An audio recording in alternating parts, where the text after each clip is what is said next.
I just had a new idea for an intro where we literally have an animation of us wheeling in the TV into the classroom, like the old CRT on the cart. I think that'd be great. We could animate something like that.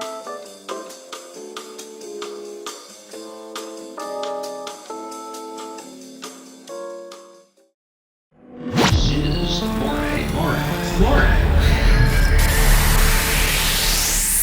MOIRÉ Media Collective proudly presents MOIRÉ Street Studies with your hosts, Darryl Ayles. I'm Devin King.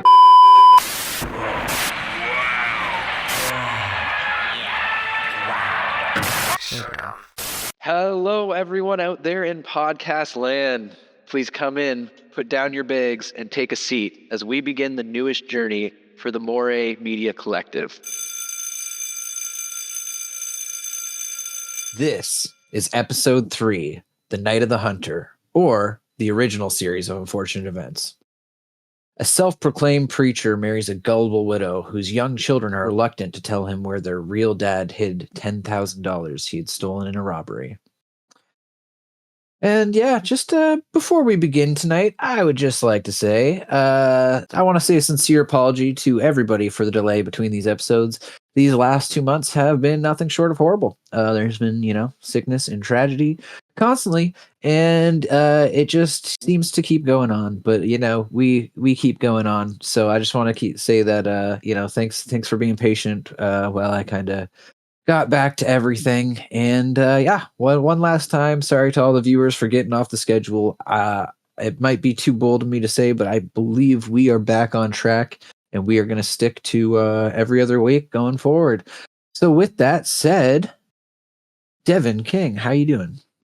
I'm doing all right. And again, apologies to all 5 of you listening right now. That might be a bit generous. But I also want to say, man, that, life happens and you just got to deal with it when it occurs. And we make this show happen on the time that we have in between because we're passionate about films and we want to share that passion and love with you guys. But, like normal people, we have responsibilities in our day-to-day lives to deal with. And, unfortunate things happen, much like what happens to these characters in this film. And so I'm excited to finally get back into talking about this one. Delays mitigated, whatever. But bro, how very apropos, honestly. Right. And but I mean, it's not just you, Devin. I think I know I'm very excited because this week we have a friend that's very near and dear to the Moire family as our guest, and that friend is Mason Buchko. Yeah, he's a local filmmaker, much like ourselves. He is making a film, has been making a film the last little while, and it's called Into the Hollow. So keep your ear to the ground for that one, because I haven't seen much of it, but what I've seen is pretty wild. So I can't wait for everybody to see what I've been seeing. He's also got a project called Gaia Wave. Yes, Gaia Wave. And it just dropped, and I see some awesome potential for that project in the future, and it's already off to a great start. Yeah, so Mason, anything else you'd like to add? Not at all, but I'm very excited to be here. Thank you so much for having me, guys. Oh, thanks for being here, man. We love having you. And I also want to say you were a big inspiration for me when choosing the path that I went on to film school. It was when I saw your short film Recollection that I'm like, yeah, this is where I want to be. I believe that's what the name of it, if I remember right. Mm-hmm. Yeah, I was on the flip side. So I was like ahead of Mason by a year, I think. And then when I saw, I think there's a film you made called Phantoms. And when I saw that one, I was like, God damn, this kid's got a freaking black magic and he's killing it. And he's younger than me. And I was so jealous back in the day. And it's crazy to fast forward all this time. Right. And, I actually know who you are as a person now. Oh, yeah. It's like... I like that we all found each other outside of that program and are making things happen in our free time outside of our day-to-day lives. It's been a hell of a journey, right? And dude, honestly, your first film looks insane for a first film. It looks like miles beyond what my first film was. So I can tell it's been a long time. I can tell it's been a long time coming for you. Like everything that you've been working toward is really culminating in this film, and now is happy to have a little bit part in it. Thank you for inviting me to be. Yeah, I was glad to include you guys. Thank you so much, and I'm excited to show it to the world. Hell yeah, man. And not to toot our own horn a little bit, I'm going to add the little toot horn segment banner here. Get ready. It's horn tooting time with Moire. But yeah, I think a lot of these projects have been possible because of our little Discord server that we formed. This is how we've been mainly able to communicate with each other and share ideas and help build each other up, which for me personally filled a big void in terms of what I was looking for in film school, was that sense of community, that sense of shared passions and people, just sharing ideas with each other and making things happen using whatever means they have necessary. So feel free to join in the description down below if you're so inclined.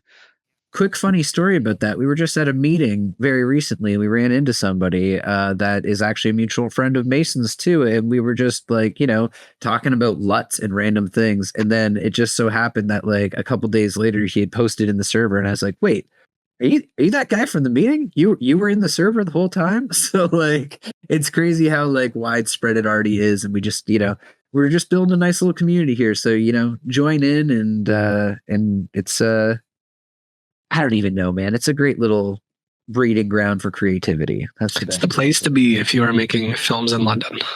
Oh yeah. You will. And so I guess without further ado, it's time for a little bit of.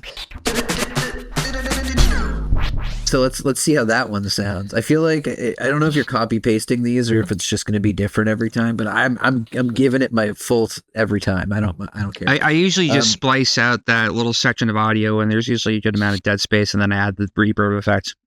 That's all it needs, baby. That's all it needs. So I'm going to start her off by saying producer Paul Gregory and Charles Lawton presented key members of the crew, like cinematographer Stanley Cortez, each with a 1% interest in the film. This was given to them on top of their salaries and is something that's never done. Gregory and Lawton said it was not done to encourage the artists, but to reward them for their artistry. This was done over the objections of United Artists. So shout out to them for including the crew and the profits. Beauty. So in the film that you see later on, the sequence with Powell riding the horse in the distance was actually a dwarf on a pony. And this was filmed in false perspective.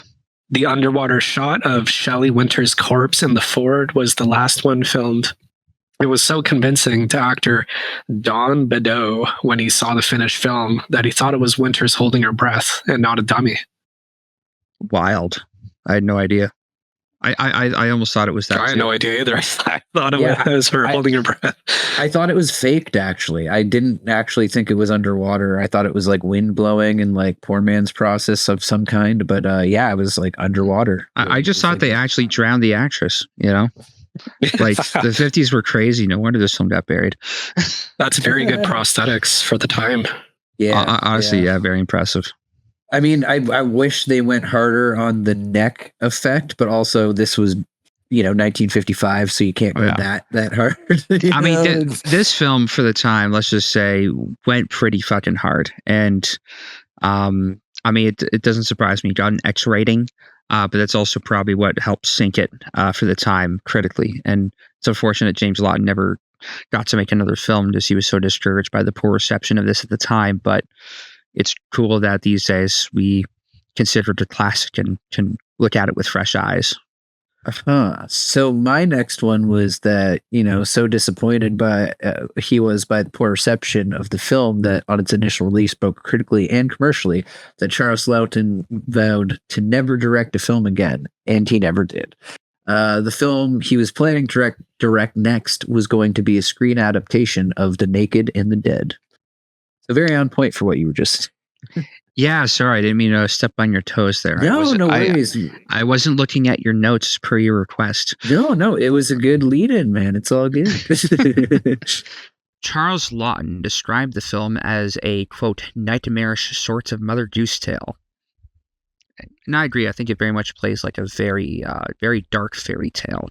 I've just seen this priest kind of hunting these children for the money that his dad left them, which is really ballsy and terrifying depiction and quite blasphemous for the time. And even I remember talking to my grandmother not too long ago, and when I brought up Night of the Hunter, she says, "Oh, that one's a dark one." So it has that impact all these years later, that it's a film that people are almost afraid to see, but they recognize how effective and how powerful it is. My other trivia point was that Shelley Winter's last line, "Bless us all," delivered just before her throat is cut, was deleted in the final film. And I think that would have been very extreme for the time. Yeah, damn. I mean, I wonder if they should have included that back in, or if that was just a piece of film lost to the sands of time. This is why we do our research beforehand. No. Yeah. But yeah, so my final point is that novelist Stephen King says that in his eyes, this is the scariest film of all time, which is wild coming from Stephen King. Absolutely. And end us off, Devin. What's your last point? Let's see. Stanley Cortez, the film cinematographer, had also worked on Orson Welles' masterpiece, The Magnificent Ambersons. He remarked some years after the making of this film that only 2 directors he'd worked with had understood light, quote, "that incredible thing that can't be described," quote, Welles and Lawton. Also, Francois Truffaut referred to this film as, quote, "an experimental film that truly experiments." And then I had one more blurb here. The Irish shot used in the film was the first one in American live-action films since cinematographer Stanley Cortez used one in The Magnificent Ambersons. So I guess both of them had that Irish shot. Yeah, it is quite notable. This did kind of, it definitely was a film that it played with every single thing it could do. You know what I mean? It made the most of it, especially because it was, locked down and mostly on sets, right? So it's just... Oh, absolutely. I think this film is just as innovative and daring, technically and thematically speaking, than Citizen Kane is, and I would rank it right up with that film in that sense. And I think in terms of entertainment value, it blows it away. I like Citizen Kane, but I love Night of the Hunter. Like, it's a way more digestible film. Oh yeah, I agree. It's like this film, Citizen Kane, and also The Third Man. They're both for that era of films. They're all up there for me. But yeah, I could definitely see giving a slight edge to this film because it just has something else to it, and not too many films can you say have such a unique identity to it like this one, where it does feel like a haunted fairy tale. Where it's definitely speaking to like children and how they perceive the world, and the dangers of adults trying to take advantage of them. And it is a terrifying thought still, and something, yeah. A haunted fairy tale, you say? I do say.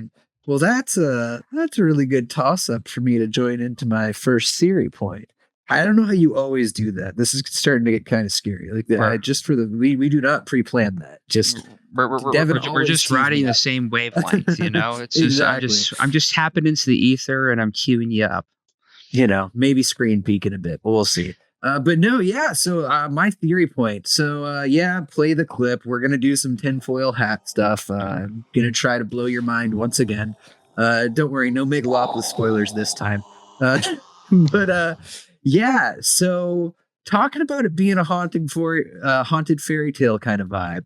I'm gonna say something bold, and I'm gonna upset a lot of people with this section. I'm telling you that right now. So if you want to skip and you get upset, you can skip to 20 minutes and 26 seconds, and you won't have to listen to my crazy theory. But yeah, okay. So here we go. Let's just jump in. There's no other way to say it. I think this is the first A24 film. Get the fuck out of here. Okay, for those that are still here, obviously I know that it's not by numbers. I know that title goes to the masterpiece that is Spring Breakers. I want to make you happy. I want us all to fall in love. Let's cause some trouble now. Live life to the fullest. Spring break. Spring break forever. One of my favorite movies ever.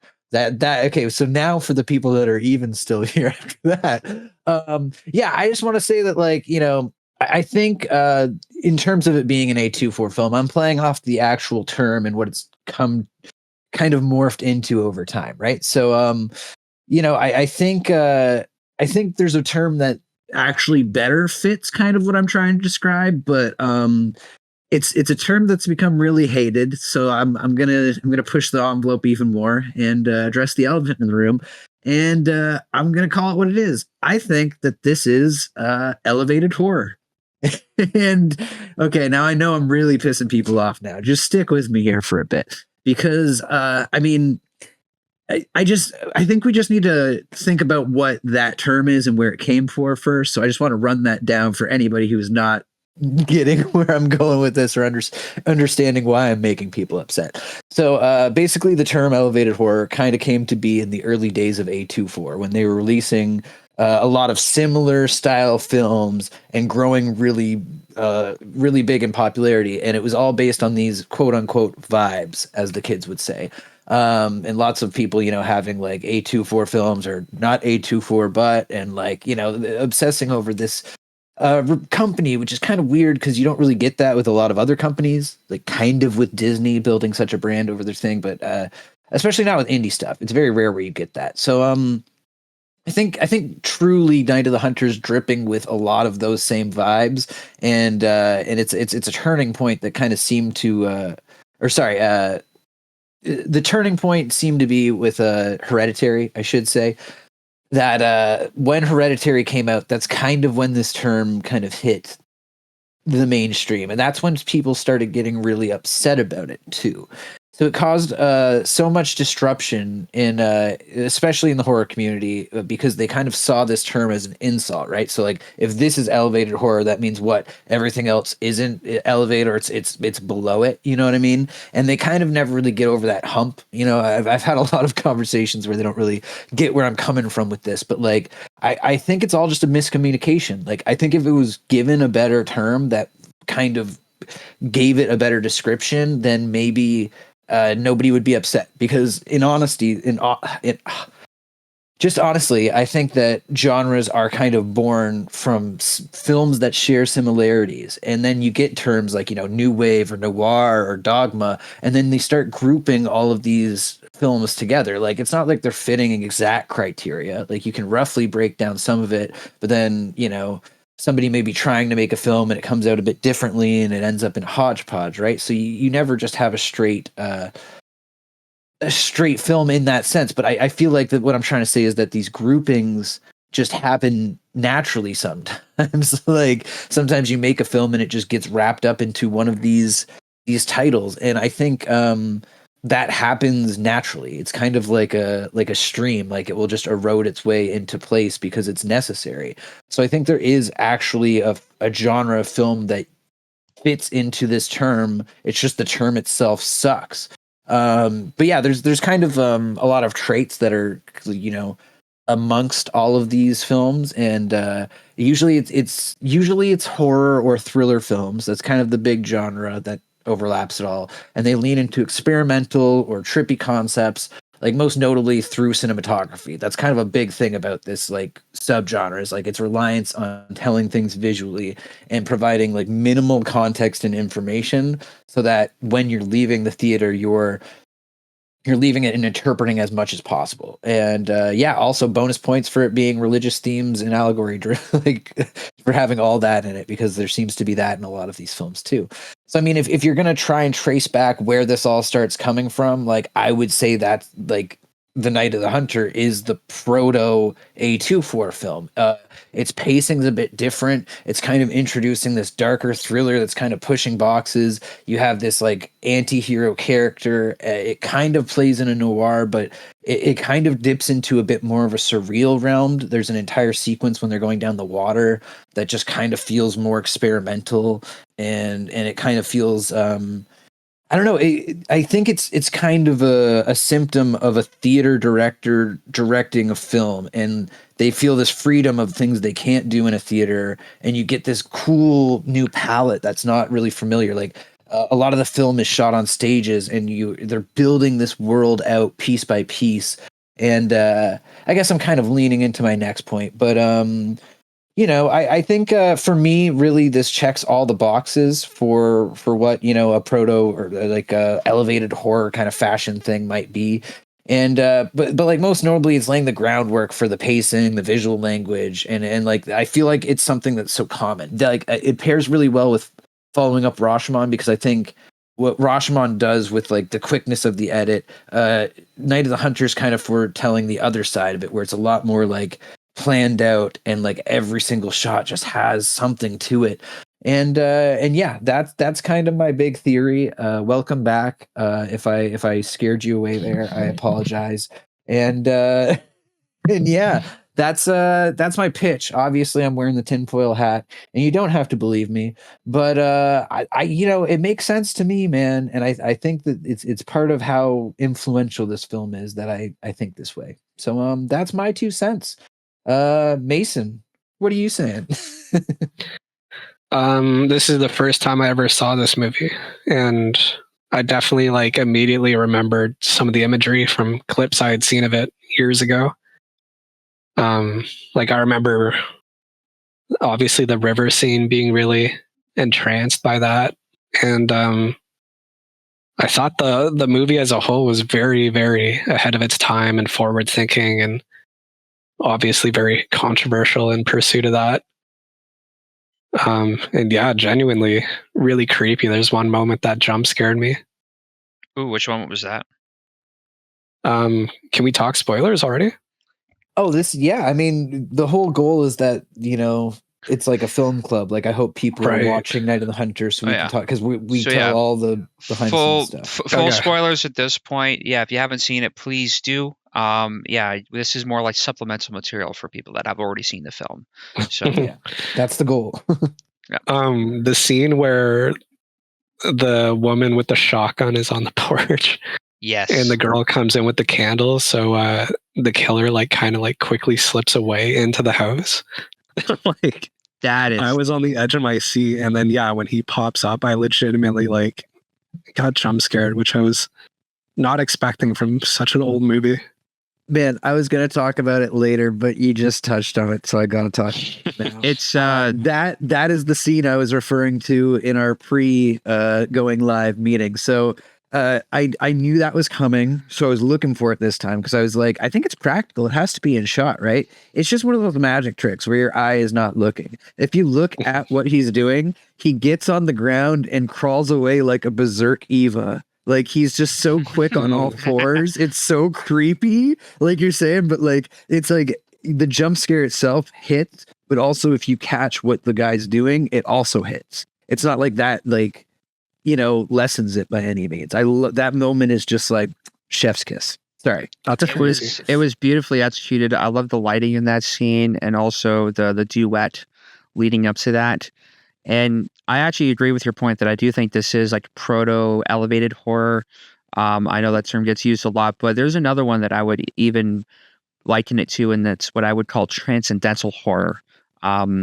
Films like But that sounds like a better term. Like I didn't actually have a better option before to like offer. I usually try and think of one, but I couldn't think of one. But that to me describes Midsummer, Hereditary, like It Comes at Night, like more like Possession or even Videodrome, like Damn Throne to Break. Possessor, like even New Age, Possessor. So like Infinity Pool, like it's yeah, dude. This film to me feels very like a film that inspired David Lynch. The way that they shoot the floating heads against the stars in the very beginning is 100% something he did in Elephant Man and Dune. Dune, yeah. I think this film 100% informed a lot of David Lynch's sensibilities and this sense of like almost whimsical fantasy in tandem with horror and with tandem with this unease. And I think this film absolutely influenced him subconsciously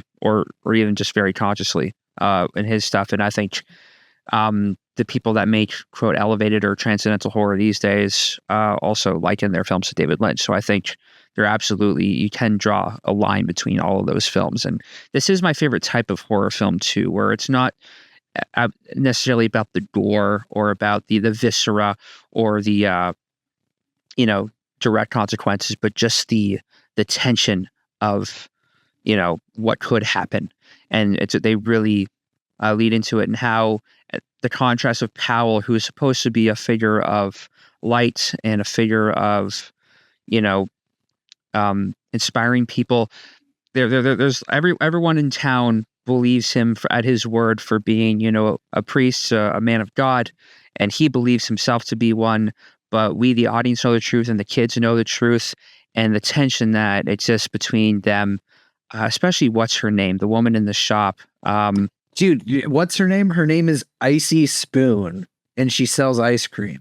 It is by far the worst name in cinema history. Right, but but she eats up everything he serves, and it's so frustrating because it's like, until she tries to lynch him. Spoiler alert. Right, but no, I love just the tension that exists where, this person really creeps his way into this town and makes everyone believe in, his and what he's putting down, when, the audience is privy to knowledge outside of that. And that's what creates narrative tension, is that we know that he's no good, but other people are, convinced that he's fine. But the kids know what's up. And it creates this beautiful tension throughout the whole film, that keeps you on the edge of your seat. It's so effective all these years later. And it's so A24. Well, A24, and what it's become known as for, like, that particular. Yeah, I had a whole genre defining cut short. But really, I think nowadays Neon is actually filling the void of what A24 was doing, and now A24 is trying to be a bit larger of a studio, and you can really see it in the X trilogy, because X, like, the first two movies are like the old style of A24 making a movie, and then Maxine, the budget's way bigger. It kind of loses a little bit of that really indie ruggedness and feels a bit more like especially because this filmmaker's been doing so much with such little. Now you give them 10 million and it looks like or 50 million, and it looks like a $100 million movie. Or even what The Brutalist did with 10 million, made it much larger, film, and that, well, that's a conversation for another day. I know you haven't seen it yet, but no, there's lots of examples. You could say the same thing about The Creator and looking like a $200 million movie on 80 million. Like, it's these filmmakers that can do a lot, right? And which is why I'm really disappointed that this movie didn't get the love it deserved at the time, because like we've been saying throughout this whole podcast so far, this is your favorite filmmaker's favorite film.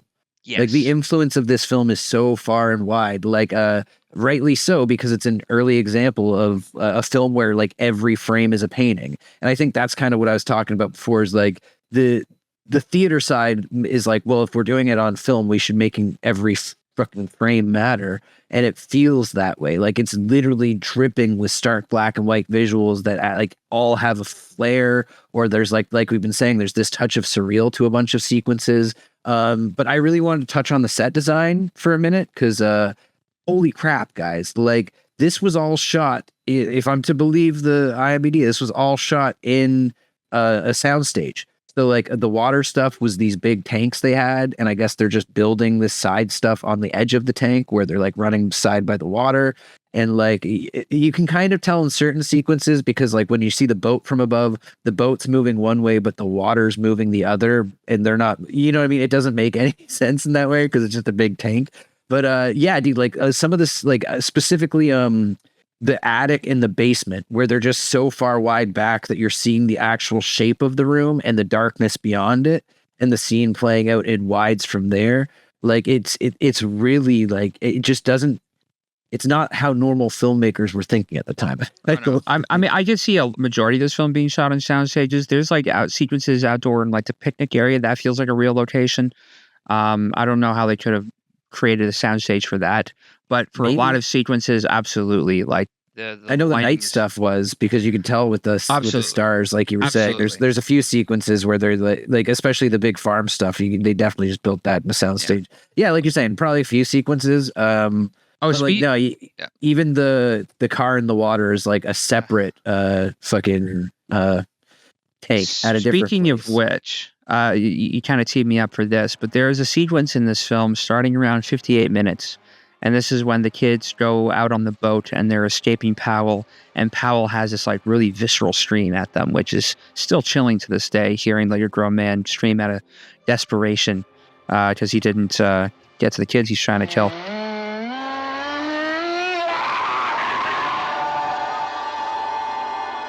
But there's this beautiful sequence where you just hear these children singing, and it's like a very dreamlike sequence of this boat coming down a river. There's this beautiful shot looking through a cobweb, and then there are these shots that to me look like early split diopter shots, but I so far have not been able to find any info on whether or not that's how they did it or if they did another technique. So like, guys, all of us have worked with cameras before. How do you think they captured the shots in that sequence where you have seemingly two different planes of focus? If it wasn't a split diopter, how do you think they did that?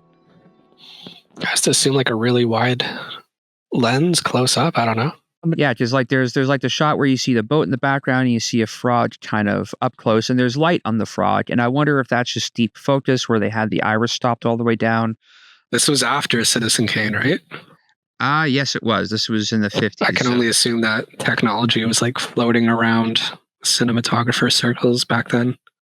Yeah, I imagine that, but I have not been able to. I've not been able to find whether or not it is a split diopter. It looks like split diopter to me, or if they somehow did some rear projection to achieve that. But I'm really curious. Yeah, just if you look around 58 minutes, you'll see the shots that I'm talking about. Yeah, honestly, it's just it's not playing back in a high enough quality for me right now. Yeah, it's pretty low res, but it's like specifically like the shot with the frog that I'm looking at here. Yeah, no, I see that one. It's just that's what makes it so hard to tell, which is why I'm wondering if it was some kind of early. Honestly, man, she's not in focus on the boat. So I don't think this is split anything. I think this is just.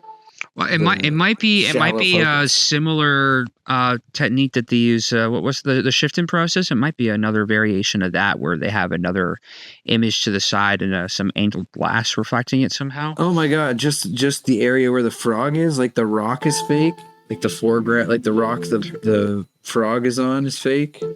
Yeah, that's possible. I mean, the frog is real. No. What I'm saying is, like that's the part being like seen in the mirror. Yeah, like the frog and the foreground rock, and then the background. I don't know. It could just be a plate, man. It looks really weird and hazy around the frog. Yeah, this is why I thought it may have been just like, you know, a shift in focus where you have like the painted glass line is right there, but it could also be it's being superimposed in camera somehow. Oh no. I think I got it. I think this is a miniature, and I think that's a doll, like a dummy. Oh, is it? Yeah. Because neither of them are moving in the wide, and the reflection seems like the size of their head. That's possible. Totally. So I think that's a tiny, tiny thing, and it just looks like it's not that out of focus because that's only like 4 feet away. We'll have to fact check ourselves later. I don't know. Yeah. But who knows, dude? It's a movie from 55. Like, if they haven't told us yet, we might never know. So, right. Yeah, no, really cool though. What are you thinking on that one, Mason? About the split diopter stuff? Yeah. Are you seeing the shot we're talking about? If you go to 58 minutes and like 10 seconds, you see a shot of like the frog in the foreground and a boat in the background. We're wondering how they captured that.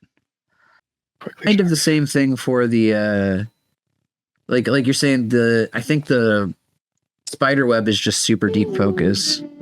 Yeah, I think that's just there's just an extra bit of light on it. Like they could have easily put a spider web in front, but it's like because of the haziness around the frog, that's why I'm thinking there's another piece of glass there that's somehow been imposed. As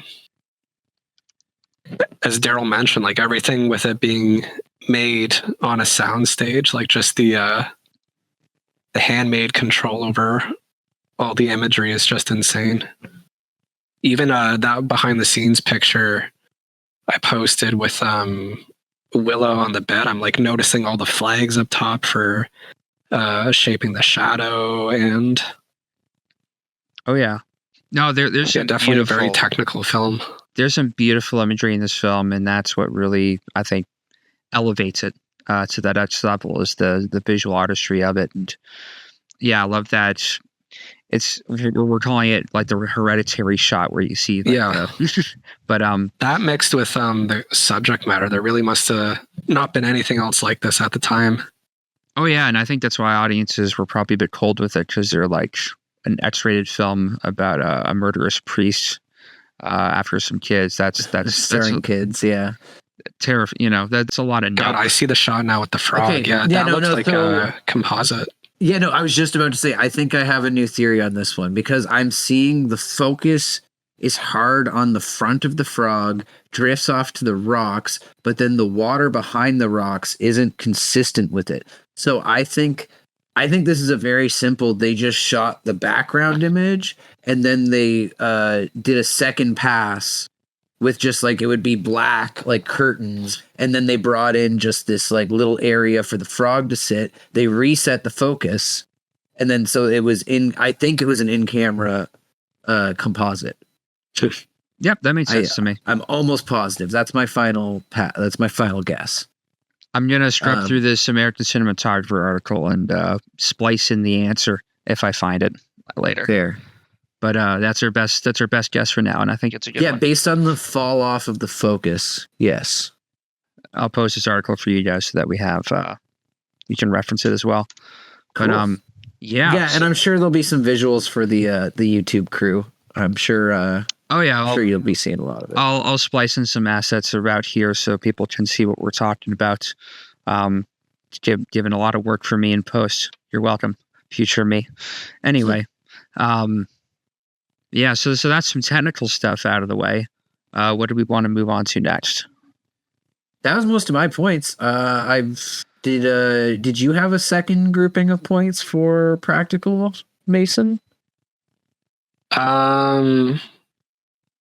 Aside from just the general set construction being so unreal, not really. Yeah, dude, I'm seeing a lot of it. There's definitely, like you're saying, I think there's it looks like they shot a little bit of it outside in the daytime stuff, but Right, yeah. like the farmhouses are all on sets. The nighttime stuff must all be on sets. Yeah, nighttime stuff's all on sets. The light. This article's super cool, Devin. I'm just scrolling through and seeing just all the pictures and it all. Like, I don't know how I didn't find this before. This is awesome. Right. Hopefully we can again share some of those. Cool. I mean, do you guys want to talk about the love-hate of it all? Because that's pretty iconic. Oh, absolutely. Yeah, I think the way he utilizes these two expressions and the whole story of love and hate and how one conquers the other is a very deliberate kind of simplification of these two forces. And he uses it to schmooze people. Like, he absolutely wins Icy Spoon over with that whole demonstration. Again, she eats up whatever he's putting down throughout the film. And it's this sort of black and white view of morality that he has that kind of, in his mind, justifies a lot of his decisions. And I think this is something that the film was very obviously deliberately, trying to call attention to, is how, criminals and how people in day-to-day life will tell themselves all kinds of justifications for the things they do, whether it's, good or bad. They'll believe they're doing it for the right reasons. And it can be a very slippery slope if you're not conscious of it or not careful of it.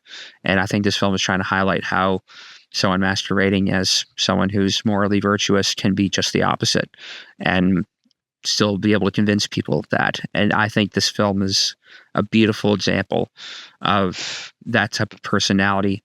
And you see these today at any point in human history. A lot of them are in office right now.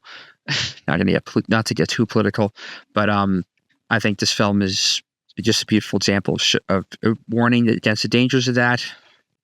I think my other thing is that there's this PTSD element that I think's being sprinkled throughout, and then that's kind of, there's not really a twist, but when the person he's been trying to get rid of this entire time is finally getting arrested, he finally breaks and has a full-on flashback to his father. And I love again that it doesn't hold your hand, and it's just like if you weren't paying attention in the beginning, you might be like, "What is going on? That's not your like what?" But no, it's clearly like a case of PTSD and like traumatized from living on the road and becoming the man of the house and taking care of his family when his mother's betraying him for some random guy. Like I really think the young actor in this did a fantastic job when he was having so much asked of him. You know what I mean? Yeah, no, I think that's a beautiful point to bring up, and how even though this person's been abusive and horrible to them, he sees that parallel because he is sort of filling the void of that father figure, and he sort of relives that moment with him when he gets arrested. Even though they're finally free of this horrible person, he still experiences that feeling of loss that he had with his dad when he went to jail. And I think that's a beautiful, heartbreaking moment to really kind of close on. And not only that, but I think that there's a clear, like, it does a lot of the front work for the bonding between, I can't remember the name of the older lady who takes him in at the end, but her and John, because they kind of get along really well, and you don't get it at first, but then when she has her whole little speech about losing her son, and that's why she takes in all these people, you realize that she's dealing with her own PTSD, and that's why she's so, like, good at keeping these kids safe. You know what I mean? And it's and they kind of bond over that. And that's why when they end up together, like, he's now filling the void of the son she didn't have. He's found a family he can help with. Like, it's fucking, like, I love the way that that it can deal with these harsh things, but like they almost are able to bond because of this PTSD they've both gotten over. It's it's wild. I also love that moment where when she finds out her daughter, or the girl she's taking care of, was, you know, seeing these people, when lying about it, she says, "Oh, you were just looking for life. Like, I understand where you're coming from. You still did wrong," but she's like getting the emotional place where it's coming from, and just being very forgiving in that regard, even though it kind of put them in danger. She isn't like punishing her right away for, you know, for trying to fulfill an emotional need. And that was honestly, I think that was a very sweet moment to have at the time, and shows a lot more understanding than what you would typically see of parents. It's like, "Oh, you lied to me, you did wrong, that's a spanking." You know, that's normally what it would be at the time, where they're actually showing, "Oh, no, I understand why you did that, why you did what you did." And then she she's got guns, so she knows she can defend herself. It's such a gratifying moment too, you know. When She's like a proto Sigourney Weaver aliens type character. Yes, 100%. Laying the groundwork for it, man. And I love that she's seemingly so unassuming. She seems like a woman you could probably, you know, take advantage of, but no, absolutely not. And she holds her own in this film, and that parallel between her and Powell when they're singing, it's such a odd, bittersweet moment between them, where they're both singing the same song, but from completely different perspectives, if that makes sense, you know? Like, he uses, you know, I guess Christian morality, Jesus, as an advantage, where she's a little more sincere with it, perhaps. And it's just an interesting parallel with just music. And I love that it's all just done through music, and they don't have to explain that verbally. And it's such a beautiful moment between them. I was almost worried during that scene, like, her singing along, that he was finally like starting to get in her head and like win her over. Yeah. But then with him not saying Jesus in the song as she was, I was kind of like, oh, he's retaining this like weird demonic type vibe. Mm-hmm. I don't know if you guys have played Twisted Metal Black, but the preacher character in this was like the first guy I thought of watching this film. Such like a creepy juxtaposition. Interesting. No, I haven't played that game. I remember playing the original Twisted Metal way back in the day. But no, that's interesting. I imagine this character has influenced a lot of other characters, so there may have been an indirect, like, 7 Degrees of Separation influence. And I wonder, like, this must have been a time when the morality policing of film was at like fever pitch. So yeah, a character like this must have been like so alien to everybody. Well, that's what got it the X rating, right? Because they weren't willing to cede in that regard. Yeah. So Actually, we love it nowadays. But I just remember what I was leading to when you brought that up in the X rating. I remember early on in the film, this was such an interesting shot that I can't believe probably went over a lot of people's heads back in the day. Or at least that's what the commentary was saying when I was watching on my. I bought the 4K version of this film from Kino Video, which is a really cool restoration. And there was some audio commentary talking about when he is at the one show, seeing this woman do kind of like it wasn't a striptease, it was like a belly dance, but she's wearing some revealing clothing, and he is symbolically trying to suppress an erection, which is shown through the knife extending out of his pocket. And that tracks. That's how it's used throughout, right? Like they had to code a little bit of this. but it's sort of like he's sort of so morally against his own arousal, and then he projects that outward, and I think that's where a lot of his frustration, a lot of his angst comes from. And it's a really interesting kind of way to show that without showing it, without saying it. You just see the knife kind of extend out of his pocket, and then he clenches his hate fist. Right. I did also wonder if it's trying to relay something, like you're saying, subtly about him maybe being, oh God, I'm going to get this wrong. Sorry for this, folks, because I don't know anything about sexuality. But like, it feels like, is it asexual where you don't feel anything, or you're not attracted to certain? Asexual just means you're not interested in physical intimacy. It doesn't necessarily mean that you're not interested in relationships, or you're not romantic. And that's it. Almost felt like he was relaying that through like the anger, because it, like, as much as it was, I get the suppressing an erection angle, but I do kind of think it was like, especially because of the scene with him on his wedding night, and it's just like he just has to shame her because he feels so much shame for not wanting, like, he can't just talk to her and say, listen, I'm not interested. And maybe that's why he frames himself as a preacher, because preachers don't have to have sex. But like, then I also don't want to say that in a way, because then it's coding this. It's just that early coding thing where it's like, our evil character must have something sexually awry with it. Do you know what I mean? And I don't care for that really, but I feel like it's coding something along those lines based off the scenes we're given. That's just me. Possibly. It also doesn't explain it. I don't think he doesn't feel it. I think he thinks that it's morally wrong somehow with his own personal, moral code. It's kind of, he reminds me a lot of Anton Chigurh in No Country for Old Men, where he has his own particular morality. But it's clearly seen here that I think he does probably desire women, but he doesn't allow himself to. And so that turns into anger, which he then projects as a moral judgment onto other people, where he's making her feel shame for wanting to be intimate with him. I mean, same thing applies for what I'm saying. It's just because in the context of it being the 1930s that this is based in, is like there's no...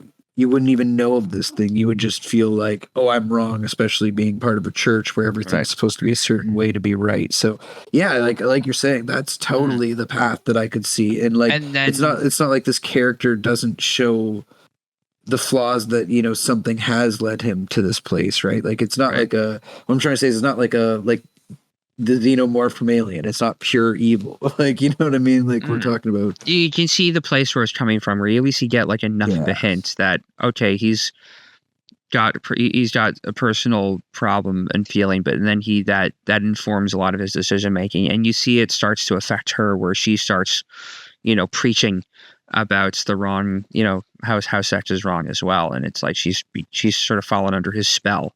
And to the point where, he takes her life, and she's like fully accepting of it, which is really horrifying to see. And it would have been even more hitting that gut punch with if that line was kept in that Mason was mentioning earlier. Right. Oh my gosh. This might be controversial, but I read his character as like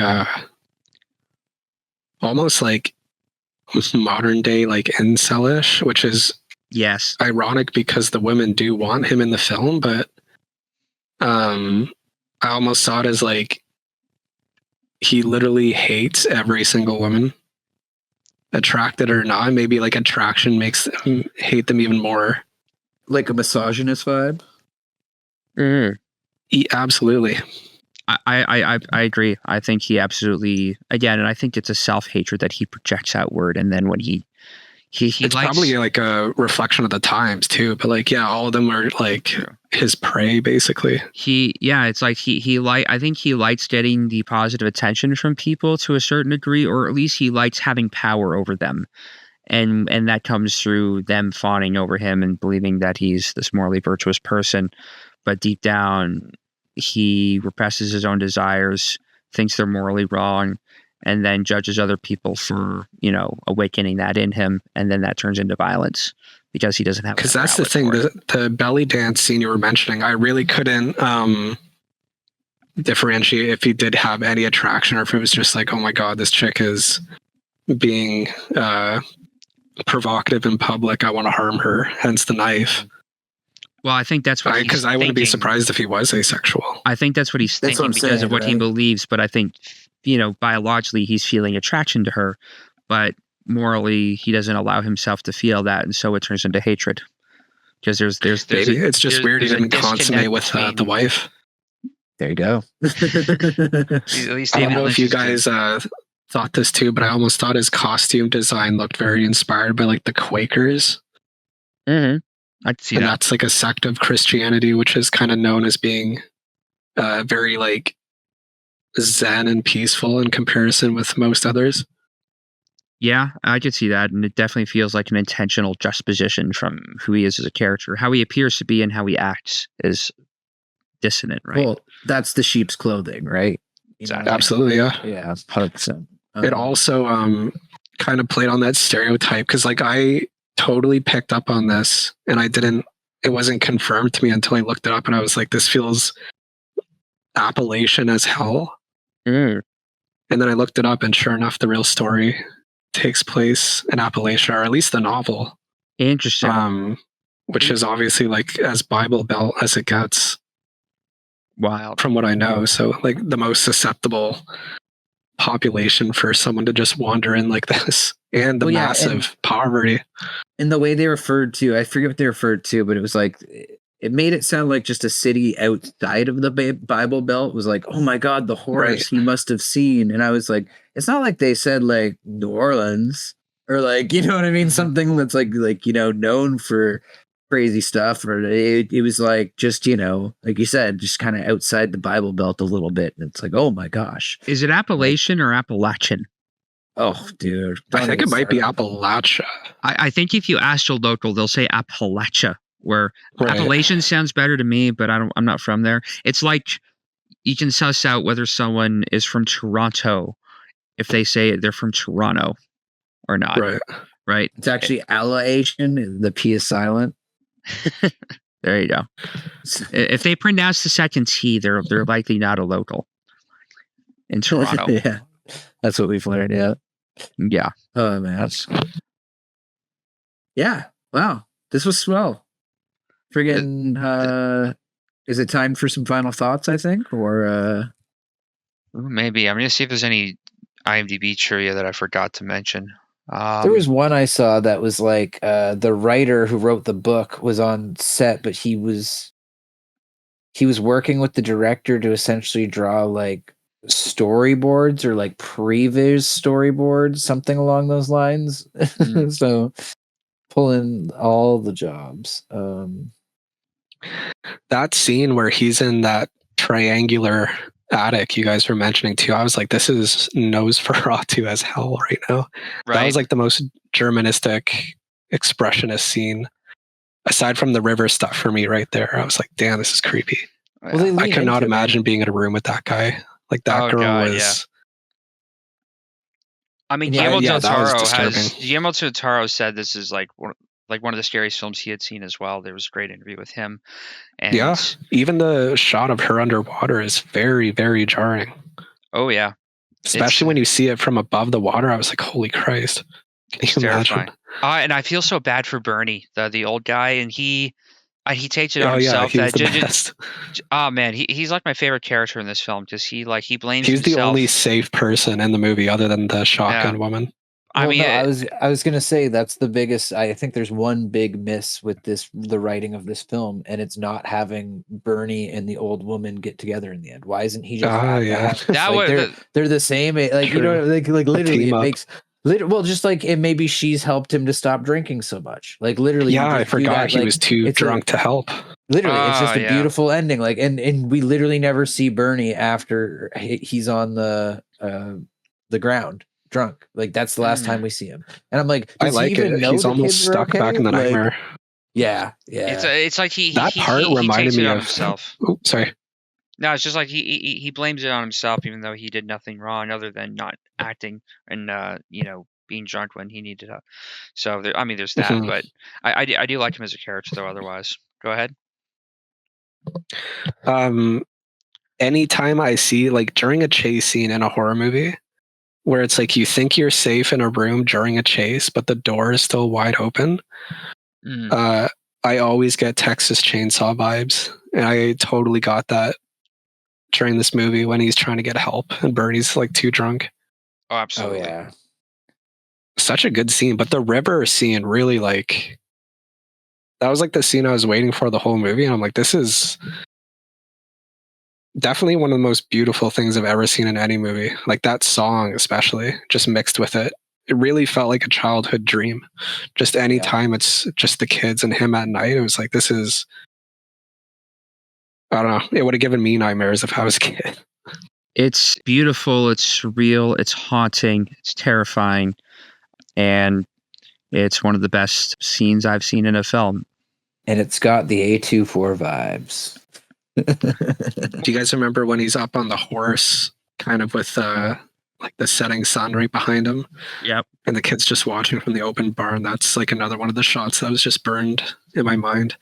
I think that's the little person shot that The dwarf on the pony singing leaning. Oh, that's unreal.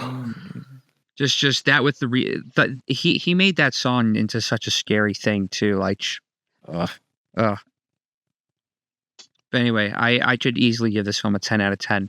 I don't know if we're doing ratings anymore on this show, but yeah, hey, we can if you want. Yeah, like again, I feel like most of this series are 10 out of 10s. That's the issue. Is like a lot of the films I put on this list are those films for me. And yeah, like as a DOP, like that's why I wanted to have 3 DOPs on this episode. Is like, god damn, guys, like you watch this and it's just like he set the bar this high in 1955 with tungsten lights and sets on stages and like I could never make something this amazing. Like the cinematography, not with that attitude, so next level. No, I just couldn't. Like this is especially not the same way. Like the technology has aged out. Like you said, this might be nitrate. So, you could never. But yeah, man. Like it's a 10 out of 10 for me for sure. And yeah, that's I don't have much else to say, Matt. I feel like we got into all the nitty gritty of that. That was awesome. Oh yeah. Yeah, I love this. What would you rate it, Mason? There's parts of it I really love. And I think there's aspects of it that feel very dated, given the time it was made socially, where it's like it contrasts. There's really crazily with the stuff that feels so forward thinking. Like I think there's a lot of wholesome 50s stuff. I didn't really enjoy, like all the stuff with him gossiping with the local townsfolk. I could have kind of done without. And like the perfect like Christmas type ending was kind of funny. Not to knock it against it. I mean, I think that's just my own modern sensibilities. Sure. And they do wink, nudge to the camera a little bit, where she is talking to the audience and saying, "Are children wonderful? And isn't God great?" It's a little, it's a little on the nose, perhaps. But I think they're trying to soften the blow at the very end. And because of that, I would love to see like an edited version, which is just kind of straight to it. But other than that, it's definitely like the best I've ever seen nighttime look in a movie. Definitely one of the creepiest characters. That scream he does when the boat is getting away is just so unnatural. Haunting. That's the monster in him really coming out. Ugh. Yeah, absolutely. I'd give it like with modern sensibilities in mind, like an 8 out of 10 in terms of enjoyability, but definitely such a lot of good stuff to study if you're making films, for sure. Absolutely. I agree. I love this film. And I'm really glad that we finally got to do this episode of the podcast. Mason, thank you for being here. It's a pleasure having you as always. And I'm really Thank you so much for having me. Yeah, and I'm really looking forward to seeing your film. Yeah, Yes, shout out absolutely. I hope to Into have the it out soon. Hollow. Yeah, Into the Hollow, coming out to a theater near you, hopefully. Hopefully this year around fall between winter. We'll see. Yeah, man, I'm excited. And speaking of things that are coming up, in 2 weeks' time, we are going to have guest Derek Hill with us for a very special episode of 8.5 by Federico Fellini from 1963. That's 2 weeks from now. So that's going to be on. There's Sorry for the live listeners. some upcoming date. It's an Italian film about a man with an extra large penis. Sorry, that's wrong 8.5. Oh no, you ordered the Temu Criterion again. Oh yeah. Fuck! Oh, don't remind me. Okay, if there's an eBay listing that says there's a Criterion that's new sealed for less than $30, it's fake. I got a Chinese copy of Seven Samurai. Yeah, don't fall for that one. I want to return it, but I'm also low-key kind of curious if they actually coded it properly, so that is a loss on my end. But yeah, don't fall for the fake Criterion things. I bet you open it up and it's a Spice World DVD or something. Oh, that'd be funny. But yeah, no, that sucks, man. Sorry for that. 8.5's amazing though.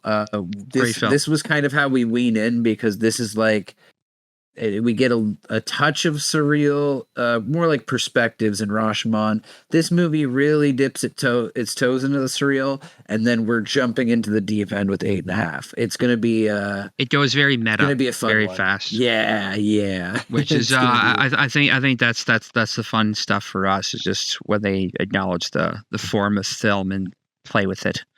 Right. But also, that's going to end our first quarter is 8.5, because after that we have The Exorcist, which is our first color film. So we're going to be exiting the black and white world, and we're going to be getting a new logo. And next week we might even have a new intro too. So keep your eyes peeled, keep your ears peeled. Without further ado, class dismissed. Bring. Shout out to the MOIRÉ boys.